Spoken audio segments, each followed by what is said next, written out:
안녕하세요. 한국어 어문 규범을 강의하게 된 김숙정입니다. 오늘은 한국어 어문 규범의 이해라는 제목으로 수업을 진행하도록 하겠습니다. 오늘 살펴볼 내용은 크게 세 가지입니다. 첫 번째는 한국어 어문 규범의 구성, 두 번째는 각 어문 규범의 개념, 세 번째는 한국어 어문 규범의 필요성입니다. 그 다음에 이 외에 한국어 어문 규범을 관리하고 보완하는 주체에 대해서 그 주체가 어떻게 변화했는지 역사적인 내용들도 좀 덧붙여 살펴보도록 하겠습니다. 한국어 어문 규범의 구성 부분에서는 우리 어문 규범이 몇 개로 이루어져 있는지를 살펴보도록 하겠습니다. 한국어 어문 규범은 4대 어문 규범이라고 합니다. 한글 맞춤법, 표준어 규정, 외래어 표기법, 로마자 표기법이 바로 4대 어문 규정에 해당되는데요.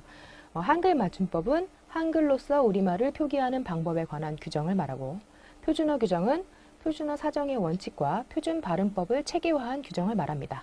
이때 사정이란 단어는 표준어를 조사하고 결정한다는 뜻이에요. 여러 가지 단어가 있으면 어떤 단어가 표준어이고 어떤 것은 표준어가 아닌지를 조사를 해서 심사를 통한 다음에 결정하는 거죠. 이런 것을 표준어 사정 원칙이라고 합니다. 외래어 표기법은 외래어를 한글로 표기하는 방법에 관한 규정을 말하고, 로마자 표기법은 우리말을 로마자로 표기하는 방법에 관한 규정을 말합니다.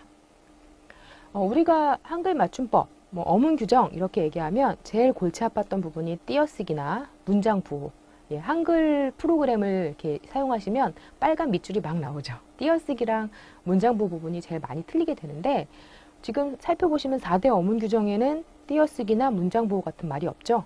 어디 포함이 되어 있냐면 띄어쓰기는 한글 맞춤법의 한 부분, 제5장 띄어쓰기이고요. 그다음에 문장 보호는 한글 맞춤법의 부록으로 다루어집니다.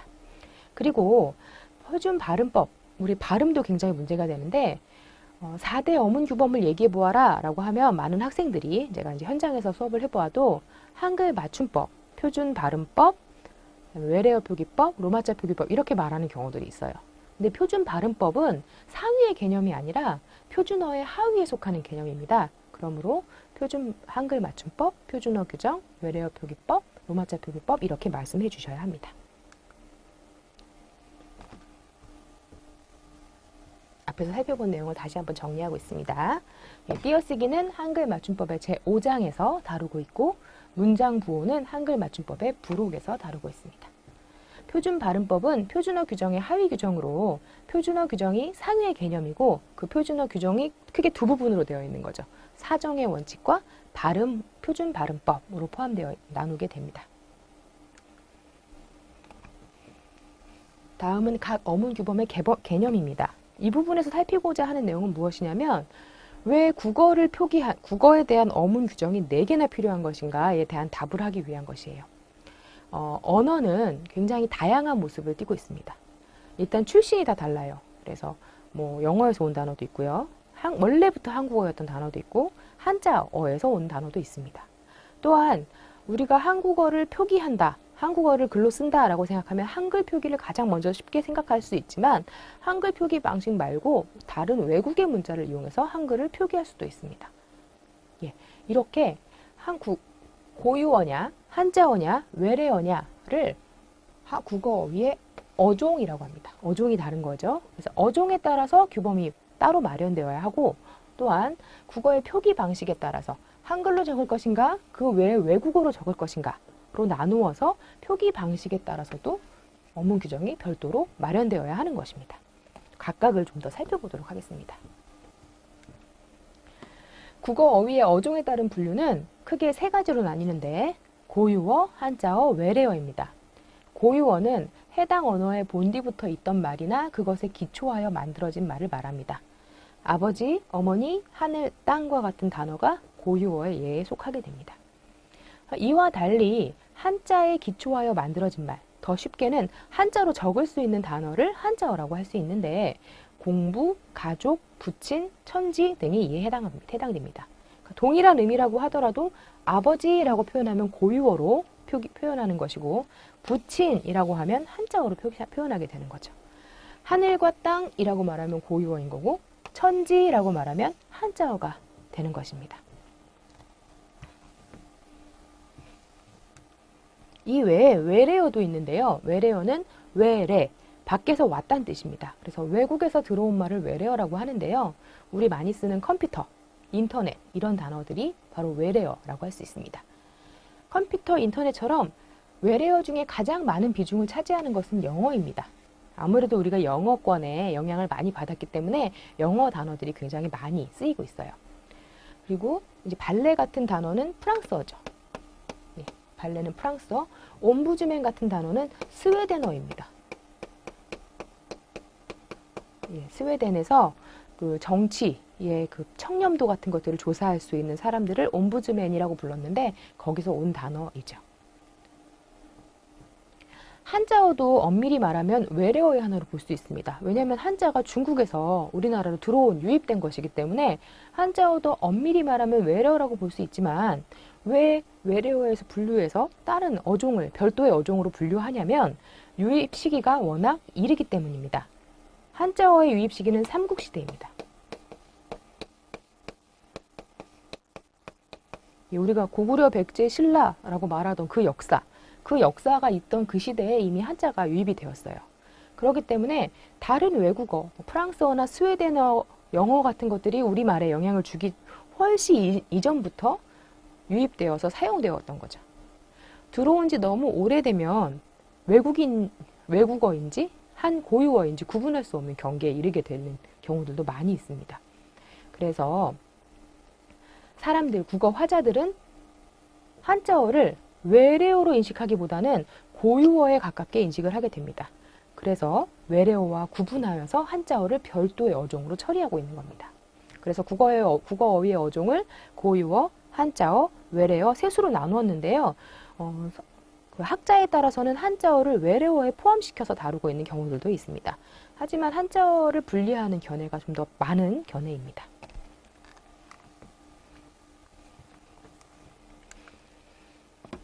다음은 표기 방식에 따른 분류인데요. 국어를 표기하는 방식이 한글 표기만 있는 것이 아니라고 말씀드렸었죠. 그래서 한자로 표기할 수도 있고 그 외에 별도의 외국 문자로 표기할 수도 있습니다. 제가 이렇게 세 수로 나누어 놓은 이유는 어종을 고유어, 한자어, 외래어로 나눈 것에 따라서 한글 표기, 한자 표기, 외국 문자 표기 이렇게 나누어 놓은 것인데요. 물론 가장 주된 방식은 한글 표기입니다. 근데 필요에 따라서 한자 및 기타 외국 문자를 이용해서 우리말을 표기해야 할 때도 있겠죠. 아랍어로 국어를 표기한다든가 만약에 아랍의 불고기를, 태권도를, 김치를 소개해야 한다면 아랍의 문자를 쓸 수밖에 없을 겁니다. 그런데 그렇게 세계에 존재하는 모든 언어 표기에 대해서 우리가 규범을 가질 수는 없기 때문에 가장 대표적인 알파벳을 이용해서 표기하는 방식에 대한 규정이 포함되게 됩니다. 그래서 어종과 표기 방식,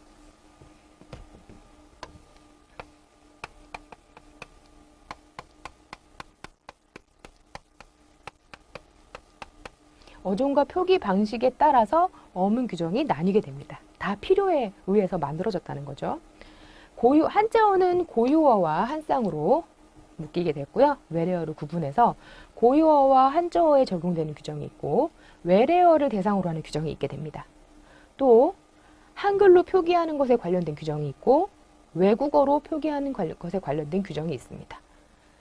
고유어와 한자어를 한글로 표기하는 방식이 한글 맞춤법입니다. 외래어만을 별도로 떼내서 외래어를 한글로 표기하는 방식에 대한 규정이 외래어 표기법이고 마지막으로 고유어와 한자어를 외국어로 표기하는 방식이 로마자 표기법에 해당됩니다.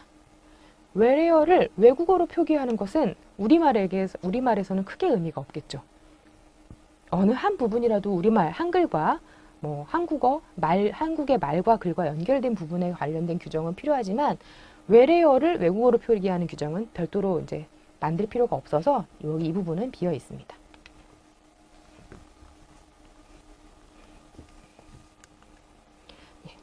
로마자 표기법에 대해서 좀 더 구체적으로 살펴볼 거예요. 로마자 표기법, 그러니까 외국 문자로 표기하는 방식을 왜 로마자 표기법이라고 부르느냐, 로마자가 무슨 뜻인가부터 알아봐야 할 텐데요. 로마자는 라틴어에서 파생된 모든 언어를 통틀어서 이루는 말을 말합니다. 라틴어는 로마의 문자죠. 예. 근데 로마가 전 세계를 지배하는 바람에 그 굉장히 라틴어가 전 세계의 언어에 영향을 주고 거기서 파생된 언어들이 많이 생겨났습니다. 뭐 체코나 노르웨이에서 사용하는 글자도 넓게 보면 모두 로마자에 포함되게 됩니다. 로마자 중에 가장 대표적인 로마자가 바로 영어 알파벳입니다. 그래서 이것을 영어 표기법, 영문자 표기법이라고 불러야 한다는 주장도 있지만 그렇게 영어식 방식으로만 쓰는 게 아니라 두루두루 통용할 수 있는 로마자, 넓은 개념으로 사용하고 있는 거기 때문에 영문자 표기법보다는 로마자 표기법이라는 용어가 더 적합한 것 같습니다. 주로 인명과 지명, 한국의 인명과 한국인의 이름, 그다음에 한국의 지명을 로마자, 알파벳, 영어 알파벳으로 적는 방법에 대한 규정인데요. 필요하다면 일본어 가나 표기법이라든지 아랍어 표기법도 만들어낼 수 있겠지만 활용도를 생각해서 가장 많이 사용되는 로마자 표기법을 로마자를 사용해서 별도의 규정을 마련한 것이라고 할 수 있습니다. 이렇게 보고 나면 한 가지 규정이 하나 빠졌죠. 우리 4대 규정이라고 했는데 무엇이 빠졌냐면 바로 표준어 규정이 빠지게 됩니다. 그렇다면 표준어 규정은 도대체 왜 따로 만든 것인가를 살펴볼 필요가 있겠습니다. 규범이라는 것이 언중을 괴롭히려고 만든 것은 아니죠. 물론 우리가 굉장히 규범 때문에 괴롭긴 하지만 규범은 언중을 괴롭히려고 만든 것이 아니라 언어 생활의 편의를 제공하기 위해서 만들어진 것입니다. 그러니까 언어를 사용할 때 기준이 필요하고 표준이 필요하다면 그것을 국가가 제시해 주어야 하고 그것을 법조문으로 만든 것이 바로 어문 규범이라고 할 수 있겠죠. 그런데 우리가 사용하는 언어는 굉장히 다양, 또 언어를 사용하는 환경도 굉장히 다양한데 우리가 항상 표준에 맞고 규범에 맞는 표현만 사용하고 살 수 있는가를 생각해 보면 아니라고 다들 대답하실 거예요. 친구를 아주 20년, 30년 된 친구를 만나서 너 이것 먹을래? 도넛 좋아하니? 이렇게 말하지 않잖아요. 도넛 먹을까? 뭐 이렇게 얘기하기도 하고, 넌 저거 먹어라. 비속어, 심지어 남자분들끼리는 친목 관계라든지 친함, 우리가 얼마나 친밀한가 이런 걸 보여주기 위해서 욕을 막 섞어서 대화를 하기도 합니다. 그런데 그런 부분까지, 그러니까 굉장히 대화를 어떻게 나눌 수 있냐면 사적 발화랑 공적 발화로 나눌 수 있는 거예요.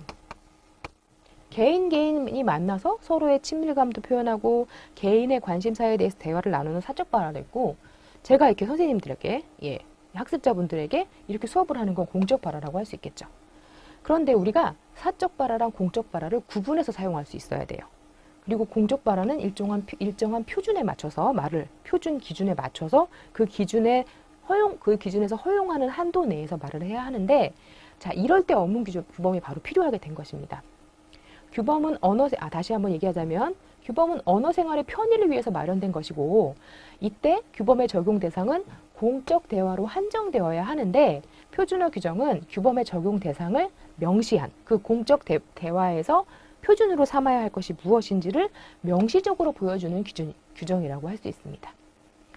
한국인이 사용하는 다양한 언어 형식 중에서 기준으로 삼을 만한 것, 표준이 될 만한 언어 형식을 선택하여서 제시하기 위한 규정이 바로 표준어 규정이라고 할 수 있는 거죠. 그러니까 한글 맞춤법, 외래어 표기법, 로마자 표기법의 적용 대상의 범위 같은 것들을 구체화하여서 명시적으로 보여준 규정이 바로 표준어 규정이라고 할 수 있습니다. 다음은 어문 규범의 필요성에 대해서 살펴보도록 하겠습니다. 어문 규범 너무 머리 아프고 힘드시죠? 그럼에도 불구하고 이렇게 한 학기의 시간을 할애해서 강의를 듣고 공부해야 하는 이유가 무엇인가? 두 가지 관점에서 나누어 볼 수 있을 텐데요. 첫 번째는 한국어 사용자의 관점에서 볼 수 있습니다. 또 하나는 이제 우리 학습자들이 모두 한국어 교사를 꿈꾸고 있기 때문에 한국어 교사에게 있어서 한국어 교원으로서의 관점에서 또 살펴보도록 하겠습니다. 먼저 한국어 사용자의 관점에서 어문 규정이 필요한 이유는 효율적인 의사소통을 하기 위해서입니다. 예문을 좀 볼게요. 아기를 낳다, 병이 낫다, 여드름이 나다 라고 이렇게 쓰여져 있으면 낫다, 낫다, 나다 발음이 다 다르죠. 그런데 아기를 낳아서 쉬고 있어요. 병이 나아서 퇴원했어요. 여드름이 나서 짰어요. 같은 경우에는 나아서, 나아서, 나서 길이의 차이는 다소 있긴 하지만 발음이 굉장히 유사합니다. 낮다, 낮다, 낮다, 나다는 기본형일 때에는 서로 다르게 발음됩니다. 지금 설명한 것처럼 얘는 앞에 있는 나타는 나타로 발음되고, 낮다는 낮다로 발음되고, 나다는 나다로 발음되기 때문에 발음만 들어도 구분이 되죠. 그러나 어미 어와 결합하였을 때는 발음이 유사해지게 됩니다. 왜냐하면 우리말에서 아주 간단하게 설명을 여기서 지금 구체적으로 다룰 것이 아니기 때문에 간단하게 설명해 드리면 히읗 소리는 쉽게 탈락하게 되고요. 그 다음에 이 시옷은 불규칙 활용을 통해서 또 사라지게 됩니다. 그렇게 하다 보니까 히읗하고 시옷이 모두 사라져서 어가 결합하고 났을 때의 발음이 다 나서 정도에 해당하는 발음으로 유사해지게 됩니다. 면대면 상황에서는 오해의 여지가 적을 수밖에 없어요. 상황이 옆에 그 대화를 나누는 상황에 대한 이해도 있고, 그다음에 발음을 통해서 서로 바라보고 있기 때문에 상황이나 이런 비언어적이라든지 준언어적인 요소들이 언어 해석에 상당한 도움을 주기 때문에 면대면 상황에서는 오해의 여지가 적습니다. 그런데 문자를 통한 의사소통 시에는 문제가 될 수 있습니다. 그래서 병이 낫다, 병이 나서 퇴원했어요를 병이 나서 퇴원했어요를 만약에 이제 문자로 보게 된다면 구분해주지 않으면 병에 걸려서 퇴원을 했다는 것인지, 병이 뭐 너무 심각하면 퇴원할 수도 있잖아요. 병원에서 더 이상 치료할 수 없다 이렇게 해서 퇴원한 것인지, 아니면 병이 모두 다 치료되어서 퇴원한 것인지 표기상으로 구분을 해주어야 하는 것이죠.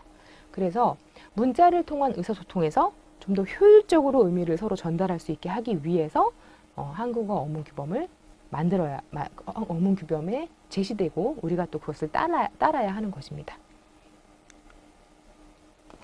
다음으로 한국어 교사의 관점에서 보도록 하겠습니다. 한국어 교사의 관점에서 한국어 교육의 표준을 제공해 준다는 필요성, 한국어 교준의 표준이 되어주는 역할을 하게 됩니다. 한국어 교육 현장에서는 정제된 한국어를 우선적으로 가르쳐야 합니다. 왜냐하면 교육 현장이 가장 대표적인 공적 발화 현장이기 때문입니다. 영화나 드라마 같은 것들을 활용해서 한국어를 배우면 굉장히 유용하다. 그래서 영화를 이용한 한국어 교수법이라든지 드라마를 이용한 한국어 교수법들이 끊임없이 개발되고 있는데, 그런 논문들에서 항상 주장하는 바는 무엇이냐면 교육 현장에 맞는 내용을 출연해야 한다는 점은 항상 지적됩니다. 왜냐하면 영화 자체를 선정하거나요, 조폭들이 잔뜩 나와서 서로 욕을 하고 대화 내용이 전부 다 비속어로 이루어져 있는 영화 같은 것들을 학습 자료로 사용할 수는 없겠죠. 왜냐하면 그런 영화들은 사적 발화를 중심으로 드라마나 스토리가 진행되기 때문입니다. 근데 한국어 교육 현장에서는 일단 그런 거는 이제 부차적으로 배우는 것이지 메인으로 배워서는 안 되는 거죠. 한국어 교육의 중심 내용은 정제된 한국어여야 합니다. 그렇다면 그 정제된 한국어의 표준이 바로 어문규범을 통해서 정리가 되게 되는 것입니다. 교사는 어문규범의 조항 전반을 숙지하고 있어야 합니다. 그럼 그렇다면 한국어 학습자에게도 어문규정을 교육해야 할까요? 당연히 아닙니다. 왜냐하면 필요한 경우에 한해서 쉽고 간략하게만 가르치면 되지, 이것을 강조한다거나 한국어 교육에서 교육 수업 현장에서 어문규정을 가르칠 필요까지는 없습니다. 그럼 어떻게 가르쳐야 하냐면, 규정 자체보다는 오류가 많이 일어나는 표현을 위주로 리스트를 뽑아서 가르친다거나, 규범을 강조하지 않고 어떻게 가르쳐야 되냐면, 교사가 어문규범에 맞는 표기와 발음을 함으로써 간접적으로 교육받을 수 있게 해줘야 합니다. 그러니까 좀 부담되죠. 교사는 어문규정에 맞는 발음과 표기를 사용해야 하는데, 학생들한테는 그냥 그것이 모범으로서 제공되는 것이지, 학생에게 그런 어문규범에 맞는 언어 표현, 언어 표기, 발음을 강요하지는 않고 자연스럽게 접할 수 있도록 교사가 그런 환경을 제공해 주기 위해서 어문규범이 필요하다고 할 수 있습니다. 그러니까 교사가 어문규범에 맞는 표기와 발음을 하게 되면 정제된 한국어를 학습자에게 제공해 줄 수 있게 되는 것입니다. 표준화된 한국어를 보여주는 것이죠. 다음으로 규범 마련의 주체 및 규범 마련 및 보완의 주체의 문제를 살펴보도록 하겠습니다. 크게 5개의 기관에서 규범을 만들고 보완해 왔는데요.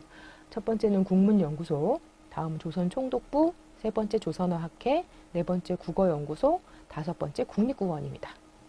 이 중에 이 2개는 민간단체이고요. 나머지 3개는 국가단체입니다. 하나씩 구체적으로 살펴보도록 하겠습니다. 국문연구소인데요. 국문연구소에서 만들어낸 최초의 어문 규정의 제목이 국문연구의정안입니다. 1909년이래요. 예, 고종 황제가 있던 시제입니다. 근대화와 제국주의, 우리는 그쪽에서 이제 좀 지배를 받는, 침략을 받는 입장이었기 때문에 민족주의가 성장하게 됩니다. 우리 제국주의를 하는 민족들도 민족주의는 성장하게 되죠. 역사적인 배경에 의해서 민족주의가 성장하게 되었고, 그로 인해서 우리말에 대한, 그리고 우리말에 대한 중요성, 우리말을 정제해야 되는 필요성 같은 것들을 인식하게 되었습니다. 즉, 어문 규범의 필요성을 인식하게 된 것이죠. 그래서 이 어문 규범을 만들어줘야 된다. 어문 규범을 국가적인 차원에서 규정해야 한다라는 그 상소를 지석영이라는 학자가 하게 됩니다. 지석영이라고 하면 우리 종두법을 개발한 지석영, 그분 바로 맞습니다. 근대화 시대만 해도, 근대 제국주의 그때 그 불현만 해도 학문이 아주 세분되어 있지 않았기 때문에 그런 선진화된 학문을 접할 수 있는 사람이 여러 분야의 전문가가 되는 경우가 많았거든요. 지석영 선생님 같은 경우에는 의학과 언어학의 두루 통달해서 언어학 쪽에서도, 국어학 쪽에서도 상당한 성과를 내셨습니다. 그래서 지석영 선생님께서 신정국문이라는 상소문을 올리게 돼요. 거기 보면 어떤 내용이 있냐면, 표기법이 만들어져야 한다. 표기법의 필요성. 그 다음에 그 표기법에 담겨야 될 주요 쟁점이 무엇인지에 대한 내용을 간략하게 정리해서 상소를 올렸어요. 그 상소를 받아보았더니, 아, 이건 정말 필요한 문제겠구나 라고 인식하게 된 거죠. 그래서 상소가 받아들여져서 바로 국문연구소가 설립되게 되었고, 그것은 국문연구소에서 연구를 거듭하여서 4년 만에 국문연구의정안이라는 한글 맞춤법, 표준어 규정에 해당하는 통합 규정이 마련되게 되었습니다. 이 국문연구의정안은 지석영 선생님 혼자 만든 건 아니고 또 유명한 국어학자가 있죠. 당시 국어학자 주시경 선생님, 뭐 이런 분들이 상당수 참여하여서 만들어진 규정입니다.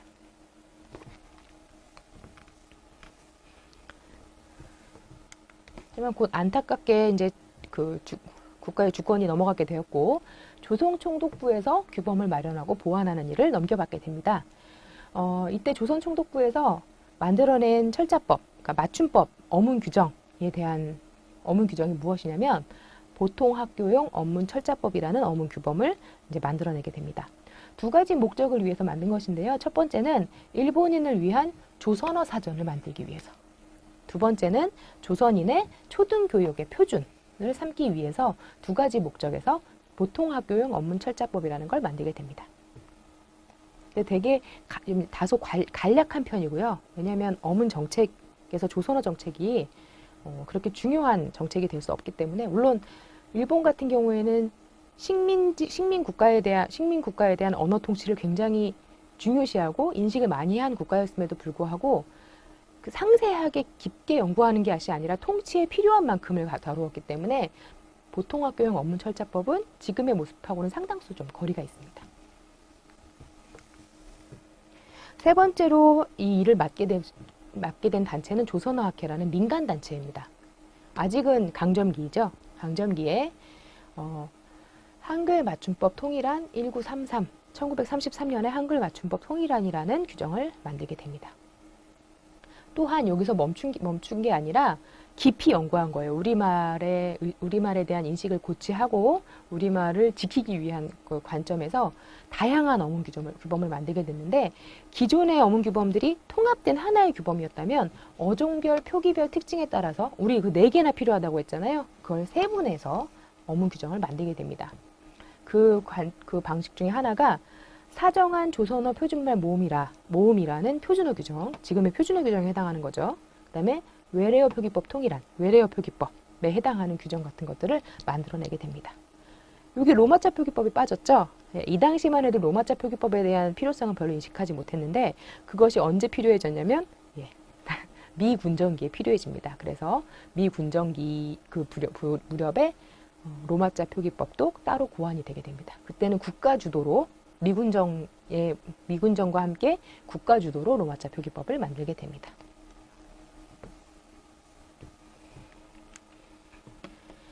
네 번째로 규범을 마련하고 보완하는 주체로 역할을 넘겨받은 팀은 국어연구소입니다. 국어연구소도 앞서 말씀드렸듯이 민간단체인데요.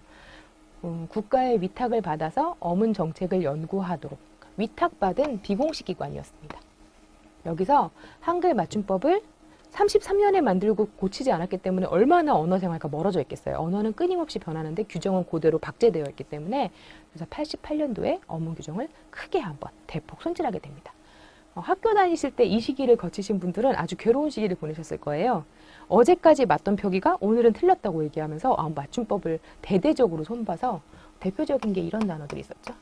옛날에는 돌잔치를 리을 시옷 돌잔치라고 적었는데 88년 규정 이후로 돌잔치가 되었습니다. 네.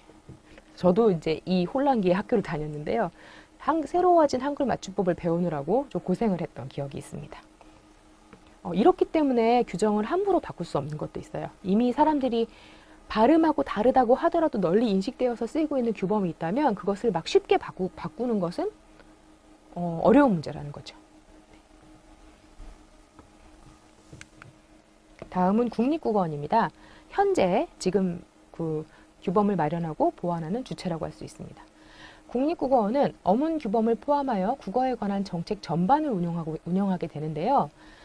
지금 현재 열심히 노력하는 부분은 무엇이냐면 국가가 국민에게 일정한 기준을 제시하고 따라서 써라 라고 강압적으로 그 정책을 펴던 시기는 이미 지났고 국민에게 서비스를 제공하고 국민에게 편의를 제공하는 것이 국가기관이 할 일이다라고 생각하기 때문에 그 언중들의 언어와 어문 규범의 차이가 있다면 그것을 최대한 반영해서 수정하고 실제 언어하고 일치시키도록 노력하게.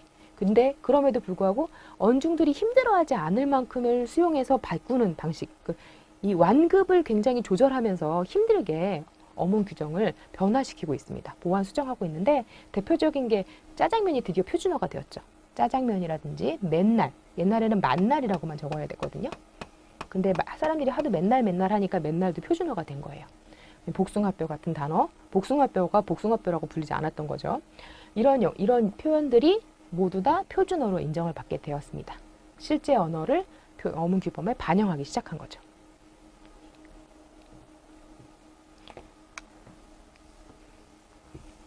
예, 지금까지 한글 맞춤법의 기본적인 내용들을 좀 살펴보았습니다.